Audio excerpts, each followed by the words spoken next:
এইভাবেই বিক্রি হলে আর বেশি দিন লাগবে না, আমার বিট্টু চিকিৎসাও হয়ে যাবে, আরো পুরো সুস্থ হয়ে যাবে। বিট্টু অসীমের 7 বছরের ছেলে, আর ওর হাটে একটি ফুটো ছিল।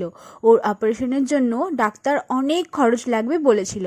অসীম যখনই রাতে বাড়ি ফিরতো তখনই বিট্টু মাঝে মাঝে জিজ্ঞাসা করত, বাবা তুমি কি আমার অপারেশনের জন্য টাকা জোগাড় করে ফেলেছো? আর কিছু মাসের মধ্যেই আমি তোর অপারেশনের জন্য টাকা জোগাড় করে ফেলবো। ঈশ্বরের আশীর্বাদে আমার পেপসি ফুচকার ব্যবসা খুব ভালোই চলছে। সত্যি বাবা, তাহলে তো আমিও তোমার সাথে খেলতে পারবো, দৌড়াতে পারবো, আর তুমি দেখো প্রতিযোগিতায় আমিই প্রথম হব। অসীমের বউ সন্ধ্যা যখনই ওর ছেলেকে এই কথাগুলো বলতে শোনে তখনই সে বলে, তুই একদম চিন্তা করিস না বিট্টু, আমি রোজ মন্দিরে গিয়ে ঈশ্বরের কাছে তোর সুস্থ হওয়ার জন্য প্রার্থনা করি, তুই দেখবি ঈশ্বর থেকে খুব তাড়াতাড়ি সুস্থ করে দেবে। একদিন অসীমের দোকানে লক্ষণ নামে এক মাঝবয়সী লোক ওর ফুচকা খেতে আসে।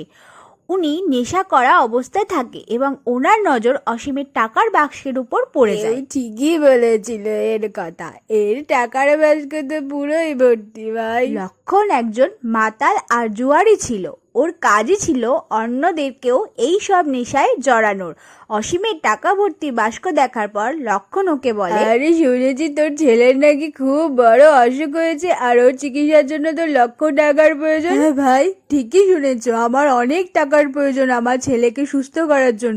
তুই কি ভাবছিস এই দোকান থেকে তুই এত টাকায় কম সময়ের মধ্যে জোগাড় করতে পারবি? এটা তো তোর অনেক বছর লেগে যাবে। কিন্তু এছাড়া আমি আর কি করব ভাই?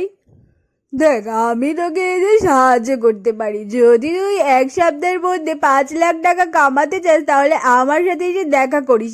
এই রে আমার ঠিকানা। ঠিক আছে, তাহলে এখন আমি আসি। এমন কোন রাস্তা আছে এর কাছে যাতে এ আমাকে 1 সপ্তাহের মধ্যে এত টাকা জোগাড় করে দেবে? ছাড়ো, তাতে আমার কি, আমার তো শুধু দরকার আমার ছেলে সুস্থ হওয়া। এক কাজ করি, একবার গিয়ে এর সাথে দেখাই এইসব করে কথা আসি। ভেবে একদিন অসীম লক্ষণের সাথে দেখা করতে